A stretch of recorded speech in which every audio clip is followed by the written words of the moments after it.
सतयुग में सत सुकृत कह टेरा, त्रेता नाम मुनींदर मेरा। द्वापर में करुणा में कहाया, और कलियुग नाम कबीर दराया। अर्थात कबीर परमेश्वर चारों युगों में सशरीर प्रकट होते हैं। अपनी जानकारी आप ही देते हैं। परमात्मा सतयुग में सत सुकृत नाम से, त्रेता में मुनिंद्र नाम से, द्वापर में करुणामय नाम से तथा कलयुग में वास्तविक कबीर नाम से प्रकट होते हैं। आज हम आपको इस वीडियो में कबीर जी के चारों युगों में प्रकट होने की सच्ची घटना से अवगत कराने जा रहे हैं, तो वीडियो को अंत तक अवश्य देखिए। वेद गवाही देते हैं कि परमात्मा प्रत्येक युग में एक शिशु रूप में सशरीर प्रकट होने की लीला करते हैं और परमेश्वर लीलामय शरीर में बड़े होते हुए बचपन से ही अपने तत्वज्ञान से उस समय के विद्वान माने जाने वाले ऋषियों संतों को ज्ञान में परास्त करते हैं। सतयुग में परमेश्वर कबीर जी एक सरोवर यानी तालाब में कमल के फूल पर शिशु रूप में प्रकट हुए थे। उस दौरान निःसंतान ब्राह्मण दंपति विद्याधर अपनी पत्नी दीपिका के साथ अपनी ससुराल से आ रहा था। वे सरोवर पर विश्राम हेतु रुके। वहां एक नवजात शिशु को फूल पर प्राप्त करके अति प्रसन्न हुए और बालक रूपी परमेश्वर को अपने साथ घर ले आए। उस समय परमेश्वर का नाम सतसुकृत था। परमेश्वर ने बचपन से ही पृथ्वी पर घूम घूम कर बहुत से ऋषियों से ज्ञान चर्चा की, परंतु शास्त्र विरुद्ध ज्ञान पर आधारित होने के कारण किसी भी ऋषि महर्षि ने ज्ञान सुनने की चेष्टा ही नहीं की। यहाँ तक कि परमात्मा ने महर्षि मनु से भी चर्चा की, लेकिन महर्षि मनु ने परमात्मा को उल्टा ज्ञान देने वाला बताकर व्यंग्यात्मक नाम वामदेव रख दिया। परमेश्वर कबीर जी ने बताया है, सतयुग में मनु समझाया, कालवश रहा मार्ग नहीं पाया। उल्टा दोष मोही पर लगाया, वामदेव मेरा नाम धराया। त्रेता युग में विद्याधर और दीपिका का जन्म वेदविज्ञ ऋषि तथा सूर्या के रूप में हुआ। त्रेता युग में भी ये पति पत्नी थे और निःसंतान थे।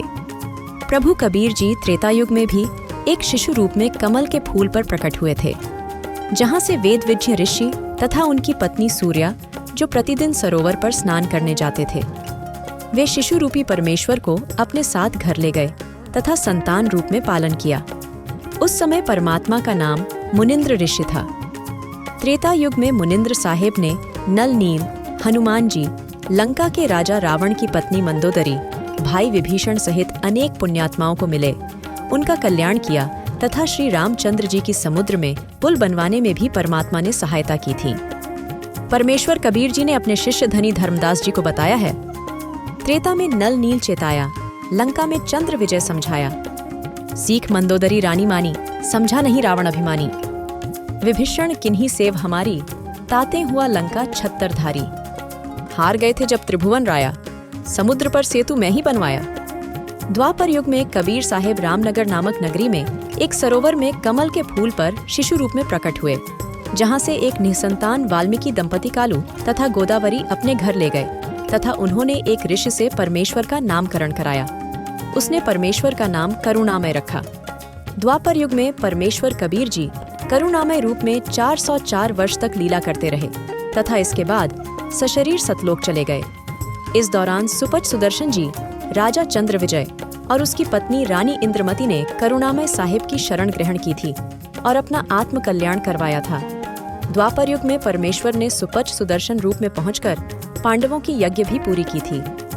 परमात्मा ने बताया है, संहस 88 बैठे ऋषिजन, सभी खा लिया था भोजन।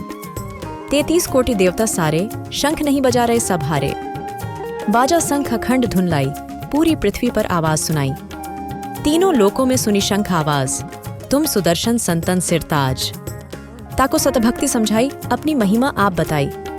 वही कलयुग में कबीर साहेब जी करीब 626 वर्ष पूर्व ज्येष्ठ मास की शुक्ल पूर्णमासी विक्रम संवत 1455 सन 1398 दिन सोमवार को सुबह ब्रह्म मुहूर्त में काशी के लहरतारा तालाब में सशरीर प्रकट हुए थे, जहां से निसंतान जुलाहा दंपति नीरू नीमा बालक रूपी परमेश्वर कबीर जी को अपने घर ले गए थे, जहां उनकी परवरिश की लीला कुंवारी गाय के दूध से हुई थी।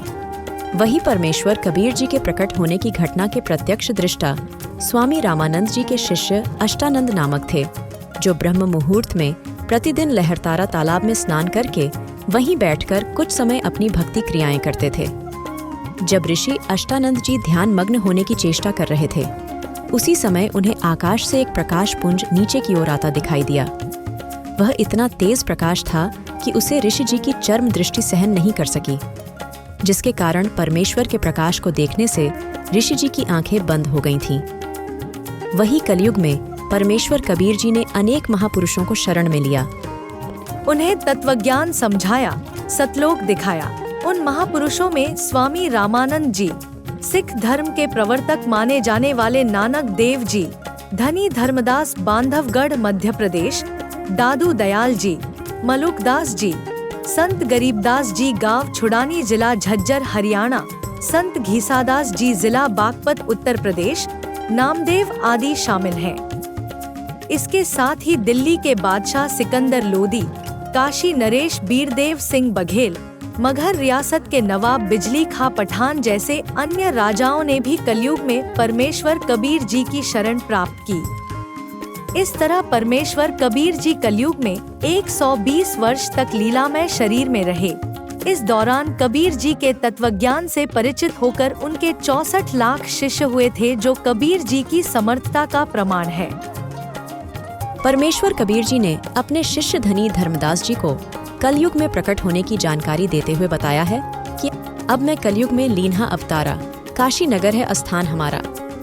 कबीर नाम है मेरा भाई, ऋषि रामानंद से दीक्षा पाई। मात पिता मेरे नहीं, बालक रूप प्रकट्या। लहर तारा तालाब कमल पर, तहाँ जुलाहे ने पाया। आया जगत भव सागर तारण, साची कहूँ जग लागे मारण। जो कोई माने कहा हमारा, फिर नहीं होवे जन्म दोबारा। वही कलयुग में परमेश्वर कबीर जी प्रकट होने के दिन के उपलक्ष्य में ही आगामी 20, 21 व 22 जून को कबीर साहिब प्रकट दिवस संत रामपाल जी महाराज के मार्गदर्शन में मनाया जाएगा, जिसका आयोजन सतलोक आश्रम, धनाना धाम, सोनीपत, हरियाणा, सतलोक आश्रम भिवानी हरियाणा, सतलोक आश्रम कुरुक्षेत्र हरियाणा, सतलोक आश्रम मुंडका दिल्ली, सतलोक आश्रम शामली उत्तर प्रदेश, सतलोक आश्रम खमाणों पंजाब, सतलोक आश्रम धुरी पंजाब, सतलोक आश्रम सोजत राजस्थान, सतलोक आश्रम बैतूल मध्य प्रदेश, सतलोक आश्रम इंदौर मध्य प्रदेश, सतलोक आश्रम धनुषा नेपाल। कुल 11 आश्रमों सहित पूरे विश्व में होगा। इस दौरान संत गरीबदास जी महाराज जी की अमरवाणी का अखंड पाठ, विशाल खुला भंडारा, दहेज मुक्त विवाह रमैणी तथा रक्तदान शिविर का आयोजन किया जाएगा। सभी भाइयों बहनों से करबद्ध निवेदन है कि आप संत रामपाल जी महाराज जी के सानिध्य में होने वाले परमेश्वर कबीर जी के प्रकट दिवस पर सपरिवार पधार कर परमेश्वर प्राप्ति की वास्तविक जानकारी का ज्ञान प्राप्त करें और अपना आत्म कल्याण कराएं।